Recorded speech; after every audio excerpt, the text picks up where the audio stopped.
সুধী মণ্ডলী, আমরা জানতে চাই চ্যানেলের পক্ষ থেকে অগণিত দর্শকদের জানাই আন্তরিক শুভেচ্ছা ও অভিনন্দন। জলাতঙ্কের মতো এক ভয়াবহ বিপদ নিয়ে আমরা বেঁচে আছি। ঘর থেকে বের হলে বিড়াল, ঘর থেকে বের হলে কুকুরের সাথে সাক্ষাৎ। আবার বাড়িতেও সেই কুকুর এবং বিড়াল পুষছি। আমরা কি ভালো আছি? আমরা কি বিপদগ্রস্ত? এই জলাতঙ্ক নিয়ে আমরা আপনাদের সামনে আজ কথা বলবো। আমাদের সাথে আছে ডক্টর মিজানুর রহমান, প্রাণী সম্পদ বিশেষজ্ঞ। তিনি বলবেন এই জলাতঙ্কের ভয়াবহতা এবং কুকুর ও বিড়াল পোষার সুবিন্যস্ত বর্ণনা। ধন্যবাদ। আমরা জানতে চাই চ্যানেলকে আজকে একটা সুন্দর বিষয় নিয়ে আমার সামনে নিয়ে আসার জন্য, এবং এই বিষয়টা অনেক গুরুত্বপূর্ণ। আমাদের সাধারণ মানুষ এই বিষয়ে যথেষ্ট জ্ঞান রাখা খুবই প্রয়োজন। মানুষ এবং পশু পক্ষী একে ঘরে বসবাস, বিষয়টা যদি একটু বলতেন, এটা কতটুকু স্বাস্থ্যসম্মত? কি বিপদ নিয়ে ঘুরছি আমরা? হ্যাঁ, ধন্যবাদ। আসলে এটা সত্য যে পোষা প্রাণী আমাদেরকে আনন্দ দেয়, কিন্তু এই পোষা প্রাণী আবার অনেক ধরনের ঝুঁকিও থেকে যায় আমরা যদি পোষা প্রাণী এবং মানুষ যদি একসাথে বসবাস করে। বিশেষ করে বেশ কিছু রোগ আছে যেগুলা খুব সহজেই পোষা প্রাণী থেকে আবার মানুষের মধ্যে ছড়াতে পারে। তো সেই ক্ষেত্রে আমাদের যদি যথেষ্ট এই বিষয়ে জ্ঞান না থাকে, তাহলে আমরা কিন্তু ঝুঁকির মধ্যে পড়ে যেতে পারি। আমি একজন ভেটেরিনারি হিসাবে বলবো, পোষা প্রাণী যদি আমার ঘরে রাখি, তাকে যদি কনফাইন্ড এরিয়াতে রাখি, তার যথেষ্ট শেল্টারের ব্যবস্থা আমাদের করা, তার যথেষ্ট হেলথ নিয়ে আমাদেরকে কাজ করতে হবে। পাশাপাশি তার যে নারিশমেন্ট, তার যে পুষ্টির দিকেও আমাদের খেয়াল রাখতে হবে। এর পাশাপাশি যেটা আজকে কনসার্ন সবার জন্যই, যে আমরা আমাদের স্বাস্থ্যের যে ঝুঁকিটা থাকে এই বিষয়ে আমাদের সম্যক জ্ঞান থাকা অতীব জরুরি। আমার বিশেষভাবে জানতে চাওয়া, আজকে আমাদের অনুষ্ঠানের মূল টাইটেলই হচ্ছে জলাতঙ্ক। জি, এই জলাতঙ্কের কি বিপদ, আপনি যদি একটু দর্শকদের বলতেন। আসলে জলাতঙ্ক খুবই একটা মারাত্মক রোগ, এবং যেটাকে আমরা ফাটাল ডিজিজ বলি, অর্থাৎ সেটা মানুষের জলাতঙ্ক হইতে পারে, আবার কুকুর এবং বিড়ালেরও জলাতঙ্ক হইতে পারে, কিছু কিছু শিয়াল আমরা বলি তাদেরও জলাতঙ্ক হয়। এই রোগ থেকে উত্তরণের উপায় হচ্ছে আমরা বিশেষ করে আমরা যদি পোষা প্রাণী, আমরা যেগুলো আমাদের বাসায় গৃহপালিত রাখি, তাদেরকে নিয়মিত ভ্যাকসিনেশন করা প্রয়োজন। এবং যারা সংস্পর্শে থাকি, আমি একজন ভেটেরিনারিয়ান হিসেবে বললাম, একজন ভেটেরিনারিয়ানের অবশ্যই তার আগে থেকে এটা প্রতিকার ভ্যাকসিনেশন আগে করে নেওয়া ভালো। আর যদি সেটা নাও করা হয়, তাহলে যারা লালন পালন করবে তাদেরকে অবশ্যই তার এই মানে পালিত প্রাণীকে, কুকুর এবং বিড়াল, নিয়মিত টিকাদানের মাধ্যমে এই রোগ থেকে আহ প্রতিকার পাওয়া যাবে। আচ্ছা, এই জায়গায় আমার একটা প্রশ্ন ছিল। এই যে জলাতঙ্ক, এটা যখন কারো হয়ে যায়, তখন পেশেন্টের কি অবস্থাটা হয়, যদি একটু বলতেন। হ্যাঁ, এখানে patient নামের তখন কি মধ্যে একটা চমৎকার জিনিস আছে, জলাতঙ্ক, জল থেকে আতঙ্ক। অর্থাৎ এটা আসলে মাসেল স্টিফ হয়ে যায়, অর্থাৎ গলার মধ্যে দিয়ে পানি যেতে চায় না, যার ফলে সে জল দেখলেই ভয় পায়, মানে পানি খেতে চায় না, এবং সারাক্ষণ প্রচন্ড রকম কিছু নিয়ে আসে।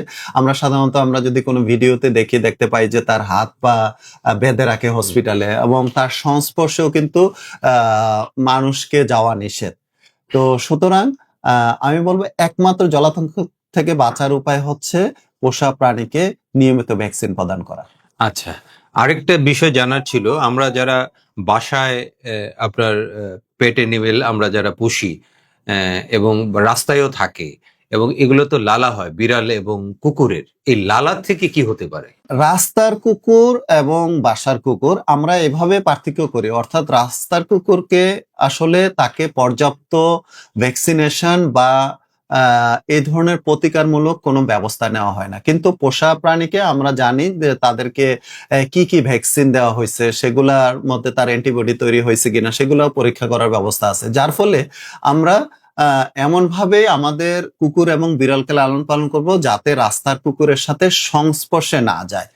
আর যদি সংস্পর্শে যায়, উভয়ে আক্রান্ত হইতে পারে। এখন প্রশ্ন হচ্ছে লালার মাধ্যমে। আসলে লালার মাধ্যমে আমরা যদি জলাতঙ্কের কথা বলি, জলাতঙ্ক ভাইরাস কিন্তু লালার মধ্যে খুব সহজেই ছড়াইতে পারে। কারণ এই লালা যদি আমাদের শরীরের কোনো অংশে, অর্থাৎ শরীরের কোনো অংশে যদি আমাদের কোনো ধরনের Contact- ইরোশন থাকে, কোনো ধরনের এখানে থাকে। যদি ক্ষত থাকে, কোনো ধরনের যদি ব্লিডিং এর প্রবণতা থাকে, সেই জায়গায় যদি লালা সংস্পর্শে আসে, তাহলে খুব সহজে এই জীবাণু ছড়াই যেতে পারে। এবং সেই ক্ষেত্রে আহ, আহ, অতি আমরা বলি যে যত দ্রুত সম্ভব সেটার ব্যবস্থা নেওয়া, বিশেষ করে প্রতিকারের একমাত্র হচ্ছে সেখানে ক্ষারীয় সাবান, অর্থাৎ আমরা যেটাকে বলি যে বাংলা সাবান, এই ধরনের সাবান দিয়ে যদি ধৌত করা হয়, তাহলেও কিন্তু জীবাণুটা হয়তো রিমুভ হয়, এবং কিছু কিছু ক্ষেত্রে এটা খুব ভালো প্রতিকার পাওয়া যায়, এবং পাশাপাশি ভ্যাকসিনেশন করা অতি জরুরি। ধন্যবাদ। তা আমার পরবর্তী প্রশ্ন ডাক্তার মিজানুর রহমানের কাছে, সেটা হচ্ছে বিড়াল এবং কুকুরের যে স্টুল, তারা যে বিভিন্ন জায়গায় তারা পায়খানা করছে, এটা থেকে কি ভয়াবহতা অপেক্ষা করছে আমাদের? হ্যাঁ, এই বিষয়টা অত্যন্ত গুরুত্বপূর্ণ, কারণ কুকুর এবং বিড়ালের মলমূত্র থেকে অনেক ধরনের রোগ কিন্তু মানুষের মধ্যে ছড়াতে পারে। আমরা বলি যে অ্যানিমেলের ক্ষেত্রে এবং মানুষের ক্ষেত্রে যে একটা সম্পর্ক, অর্থাৎ যে ডিজিজ হয়, যেটাকে আমরা বলি জুনোটিক ডিজিজ, এই ধরনের কিছু রোগ দেখা যায় যে কুকুরের, বিড়ালের মলমূত্র থেকে মানুষের মধ্যে আসতে পারে, এবং এগুলা অনেক ক্ষেত্রে মারাত্মক হইতে পারে। আমি যদি একেবারে স্পেসিফিক বলি, যেমন টক্সোপ্লাজমোসিস, এক ধরনের প্রোটোজোয়া, যেটা কুকুরের স্টুলের মধ্যে এটা আমাদের ফ্লোরে বা যেখানে সেখানে পড়তে পারে। সেটা যদি মানুষ যদি এটা পরিষ্কার করে, অথবা কোনোভাবে যদি সংস্পর্শে আসে, বিশেষ করে কোনো গর্ভবতী নারী যদি এটা সংস্পর্শে আসে এবং এই টক্সোপ্লাজমোসিসে যদি সে আক্রান্ত হয়, খুব মারাত্মক সমস্যা হইতে পারে, তার অ্যাবর্শনও হয়ে যেতে পারে। অনেক ক্ষেত্রে আমরা দেখতে পাই যে এই ধরনের সমস্যায় কিন্তু গর্ভবতী নারীর অ্যাবর্শন হয়। এছাড়াও অনেক ধরনের সমস্যা, টক্সোপ্লাজমোসিস যদি হয়, সাধারণ মানুষের জ্বর, তারপর আদার্স অনেক ধরনের সমস্যা আমরা দেখতে পাই। এছাড়াও সালমোনেলাসিস, ক্যাম্পাইলোব্যাকটেরিয়াসিস, ব্যাকটেরিয়ার মতো সমস্যা আমাদের শরীরে দেখা যেতে এই পারে। যে সালমোনেলার কথা বললেন, সালমোনেলা ব্যাকটেরিয়া দ্বারা কি রোগে আক্রান্ত হতে পারে? হ্যাঁ, সালমোনেলা সবাই আমরা জানি যে টাইফয়েড রোগ হয়, তো এটাও কিন্তু এই কুকুর বিড়ালের বিষটা থেকে আসতে পারে, এবং সেই ক্ষেত্রে টাইফয়েডের আমরা সিমটম জানি যে খুব মারাত্মক জ্বর হয়, এবং জ্বর পরবর্তী আরো মানে মারাত্মক ধরনের জটিলতা দেখা দেয়।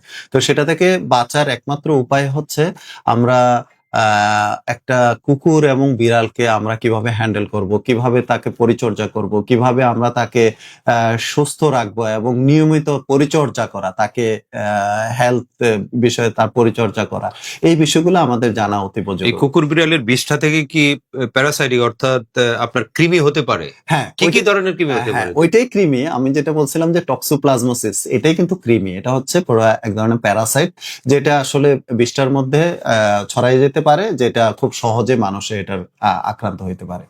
আরেকটা বিষয় তো আছে, সেটা হলো, সেটা আরো বেশি আমার যেটা ধারণা, সেটা হলো বিড়াল এবং কুকুর থেকে কিন্তু প্রচুর পশম বের হয়, হ্যাঁ, এবং এইটা কতটুকু মানব দেহের স্বাস্থ্যের জন্য ঝুঁকি? এইটার ক্ষেত্রে আমরা দেখবো যে আমাদের দুইটা ভালনারেবল গ্রুপ।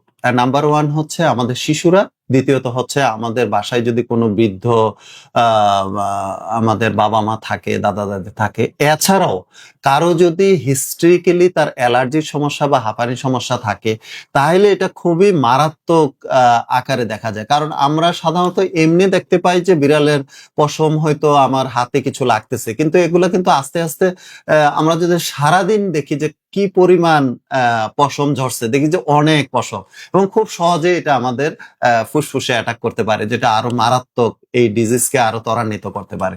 তো সুতরাং আমরা এই দুইটা গ্রুপ, অর্থাৎ শিশুদেরকে এবং বৃদ্ধ যারা থাকেন, এবং এছাড়াও যদি কেউ আক্রান্ত, হাঁপানিতে আক্রান্ত বা অ্যালার্জি জনিত সমস্যায় থাকে, তাইলে আমরা এই কুকুর বিড়াল কে আরো নজর দিব, যাতে এই পশম বা তার যত্নাদি করবো এমন ভাবে যাতে পশম আক্রান্ত না হয়। প্রথম তিনটা প্রশ্ন ছিল, একটা ছিল জলাতঙ্ক, একটি হচ্ছে কুকুর বিড়ালের বিষ্ঠা, আরেকটা হচ্ছে এর পশম। এই এই তিনটা বিষয়ের সমাধান কি ডক্টর মিজানুর রহমানের কাছে আমরা জানতে চাইবো। এবং আপনি যদি খুব ছোট্ট করে বলতেন এই তিনটা রোগেরই সমাধান কিভাবে করা যায়? প্রথমে যেটা বলবো, আসলে কুকুর বিড়াল তারাই লালন পালন করবে যার আসলে এফোর্ড করার ক্ষমতা আছে। অর্থাৎ তার যদি পর্যাপ্ত তার জন্য শেল্টার এবং কেয়ার নেওয়া, ফিডিং করানো, তারপর নিয়মিত হচ্ছে তার হেলথ বিষয়ে যে বিষয়গুলা জানা দরকার এবং মেজার নেওয়া দরকার, এই বিষয়গুলা যেমন আমাদের জ্ঞানটা থাকা দরকার, আবার এবং এই জ্ঞানের প্রয়োগটা দরকার। তো সুতরাং আমি সবাইকে বলবো সচেতন হওয়ার জন্য, এবং যারা আমরা লালন পালন করব তারা যাতে আমরা খুব ভালোভাবে তাদেরকে লালন পালন করতে পারি এবং নিজেকেও নিরাপদ রাখতে পারি। সুধী মণ্ডলী, পেট অ্যানিমেল থেকে কি কি ধরনের রোগ হতে পারে? জলাতঙ্ক, হাঁপানি এবং শুধু তাই নয়, গর্ভপাত পর্যন্ত হতে পারে। এই বিষয়গুলো ডাক্তার মিজানুর রহমান আমাদেরকে খুব সুন্দরভাবে উল্লেখ করেছেন এবং সে সাথে এটা সমাধানের পথ কিন্তু উনি আমাদেরকে বলেছেন। অতএব আমরা যেন অবশ্যই এ বিষয়ে খুব সচেতন থাকি এবং মানুষকেও সচেতন করি। তা আমাদের চ্যানেলের পক্ষ থেকে ডাক্তার মিজানুর রহমানকে অসংখ্য অসংখ্য ধন্যবাদ এতক্ষণ আমাদেরকে সময় দেওয়ার জন্য।